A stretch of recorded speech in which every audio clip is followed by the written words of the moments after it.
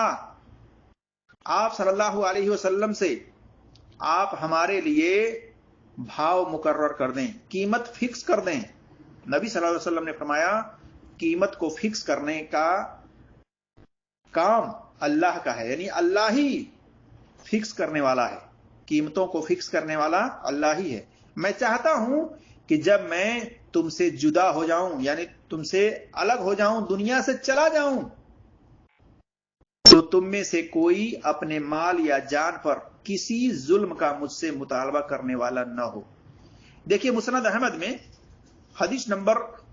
14,057، سنن ابی داؤد کے اندر حدیث نمبر 3,451، اسی طرح سے ابو ہریرہ رضی اللہ تعالیٰ عنہ سے دوسری سند سنن ابی داؤد کے اندر حدیث نمبر 3,450، مسند احمد میں حدیث نمبر 8,852، سنن کوبرا بہقی کے اندر حدیث نمبر 11,143 وغیرہ میں ہے، صحیح سند کے ساتھ۔ چوتھی سند ابو سعید الخدری رضی اللہ تعالیٰ عنہ سے سنن ابن ماجہ میں حدیث نمبر 2,201، تاریخ البغداد کے اندر خطیب بغدادی کی جلد نمبر 9 صفحہ نمبر 451 ہے۔ اسی طرح سے ایک سند عبداللہ بن عباس رضی اللہ تعالیٰ عنہ سے ہے، طبرانی صغیر کے اندر حدیث نمبر 542 میں۔ اس کی سند ضعیف ہے کیونکہ اس کی سند کے اندر علی ابن یونس یہ ضعیف راوی ہے، ویک ہے، کمزور ہے، جیسا کہ مجموع الجوائز کے اندر امام حیثمی نے کہا کہ یہ ضعیف ہے۔ مجموع الجوائز جلد نمبر 4 صفحہ نمبر 99 میں دیکھ سکتے ہیں، لیکن متن صحیح ہے، جیسا کہ دوسری سندوں کے ساتھ حدیث آئی ہوئی ہے، تو اس کا متن صحیح ہے لیکن سند ضعیف ہے عبداللہ بن عباس رضی اللہ تعالیٰ عنہ سے۔ اس کے علاوہ اس کی عبداللہ بن عباس رضی اللہ تعالیٰ عنہ کی سند میں اور بھی کئی علتیں ہیں، بہرحال متن صحیح ہے۔ تو ابو ہریرہ رضی اللہ تعالیٰ عنہ سے، انس رضی اللہ تعالیٰ عنہ سے، ابو سعید خدری رضی اللہ تعالیٰ عنہ سے یہ حدیث صحیح ہے میرے عزیز دوستوں اور بھائیوں۔ یعنی نہ مالی نہ جانی، کسی طرح کا ظلم میں، یعنی آپ صلی اللہ علیہ وسلم فرما رہے ہیں کہ نہ مالی نہ جانی، کسی طرح کا ظلم میں نے کسی پر نہ کیا ہو۔ حدیث میں اشارہ ہے کہ قیمت مقرر کرنا، قیمت فکس کرنا،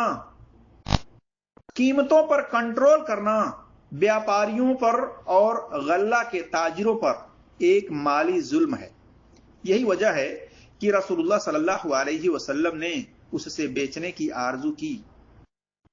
یعنی بھاؤ مقرر کر دینے میں کسی کا فائدہ اور کسی کا گھاٹا ہو سکتا ہے، تو گھاٹے والا میرا دامن پکڑ سکتا ہے مرنے کے بعد کہ میری وجہ سے اسے نقصان اٹھانا پڑا تھا۔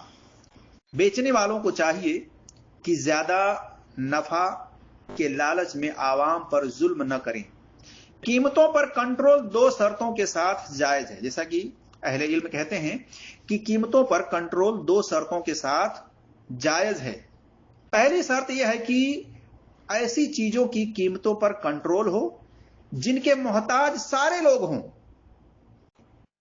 دوسری شرط یہ ہے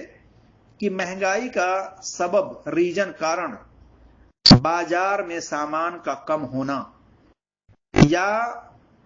طلب کا زیادہ ہونا، یعنی چاہنے کا زیادہ ہونا۔ تو جس چیز میں یہ دونوں شرطیں پائی جائیں اس میں قیمتوں کی تحدید عدل و انصاف اور عام مصلحتوں کی رعایت کے قبیل سے ہے، جیسے گوشت ہے، روٹی ہے اور دواؤں وغیرہ کی قیمتوں پر کنٹرول کرنا۔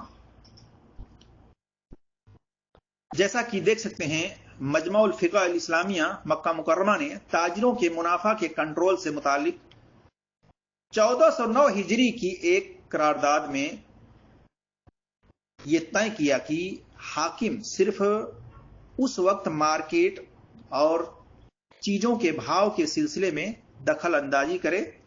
جب مصنوعی اسباب کی وجہ سے ان چیزوں میں واضح خلل پائے۔ تو ایسی صورت میں حاکم کو چاہیے کہ وہ ممکنہ عادلانہ وسائل اختیار کر کے اس کے مسئلے میں دخل اندازی کرے اور بگاڑ، مہنگائی اور غبن فحش کے اسباب کا خاتمہ کرے. دیکھیے توضیح الاحکام من بلوغ المرام عبداللہ ابن عبد الرحمن البسام کی جلد نمبر 4 صفحہ نمبر 329 میں. یعنی جن چیزوں کے استعمال پر لوگ محتاج ہیں، جیسے گوشت ہے، روٹی ہے اور دوائیں وغیرہ ہیں، اگر اس میں ظلم زیادتی کی جا رہی ہے تو ایسے میں حکومت دخل اندازی کر سکتی ہے اس کو کنٹرول کرنے کے لیے عدل و انصاف کے ساتھ. خلاصہ کلام یہ ہے میرے عزیز دوستوں اور بھائیوں اور میری اسلامی خواتین و حضرات کہ اللہ ہی سامان کی قیمت میں زیادتی اور کمی کرتا ہے. ایسے میں سامان کی قیمت کو کم ہونے کے لیے اللہ سے دعا کرتے رہنا چاہیے اور سامان کی خرید و فروخت میں ظلم زیادتی کرنے سے بچنا چاہیے. اس حدیث کی سند شواہد کے بنا پر صحیح ہے، جیسا کہ شواہد ابو ہریرہ رضی اللہ تعالیٰ عنہ، انس رضی اللہ تعالیٰ عنہ وغیرہ سے ہم نے آپ کے سامنے رکھا ہے. اور ایسا کہنا درست نہیں ہے کہ سامانوں کی قیمت میں انسانوں نے کمی زیادتی کی ہے یا حکومت نے کمی زیادتی کی ہے. یہ ایک تحت اور فراخی کی شکل میں اللہ کی طرف سے زیادتی اور کمی کی جاتی ہے، اور تنگی و مہنگائی کے وقت میں اللہ سے برکت کی دعا مہنگائی کو دور کرنے کے لیے کرتے رہنا چاہیے اور مہنگائی کی کمی پر اللہ کا شکر ادا کرنا چاہیے، اور ہو سکے تو بڑھی ہوئی قیمت والی چیز کو استعمال کرنے سے بچنا چاہیے یا کم کر دینا چاہیے، یا اس بڑھی ہوئی چیز کی قیمت کے بدلے کوئی دوسری چیز استعمال میں لانا چاہیے. اس بارے میں تاریخ دمشق کے اندر 6282 پر، اسی طرح سے ہلیت الاولیاء کے اندر 823 وغیرہ میں عمر رضی اللہ تعالیٰ عنہ کے دور میں، اسی طرح سے علی رضی اللہ تعالیٰ عنہ کے دور میں تاریخ یحییٰ ابن معین کے اندر 168 پر، اور تاریخ الکبیر امام بخاری کی 3523 وغیرہ میں ہے کہ ان دونوں صحابہ کے دور میں گوشت کی قیمت بڑھ گئی تو انہوں نے اسے کھانے کو کم کر دو یا اسے چھوڑنے کو لوگوں سے کہا تاکہ اس کی قیمت کم ہو سکے یا اس کا کوئی متبادل استعمال کیا جائے. اسی طرح سے کہا جاتا ہے کہ عمر رضی اللہ تعالیٰ عنہ کے دور میں گھی کی قیمت زیادہ ہو گئی تھی تو انہوں نے گھی کھانا چھوڑ دیا تھا اور لوگوں کو بھی گھی کھانے کو چھوڑنے کو کہا. اس سے فائدہ یہ ہو سکتا ہے کہ جب اس چیز کو لوگ استعمال کرنا کم کر دیں گے یا استعمال کرنا چھوڑ دیں گے تو آٹومیٹک اس کی قیمت کم ہو جائے گی. اور یہ بات کہنا کہ حکومت نے فلاں چیز کو بڑھا دیا ہے، فلاں چیز کو گھٹا دیا ہے، یہ درست نہیں ہے، بلکہ یہ عقیدہ اور یقین ایمان رکھنا چاہیے کہ اللہ تبارک و تعالی نے اس چیز کی قیمت کو بڑھایا ہے اور اسی نے گھٹایا ہے. اور جب کسی چیز کی قیمت بڑھ جائے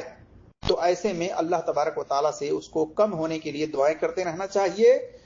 اور اسی طرح سے اس کے بدلے، اس چیز کے بدلے کوئی دوسرا چیز استعمال کرنے کے بارے میں سوچنا چاہیے، سمجھنا چاہیے. اس کو یا تو کم کر دیں استعمال کرنا یا تو اس کو چھوڑ دیں جس چیز کی قیمت بڑھی ہوئی ہے.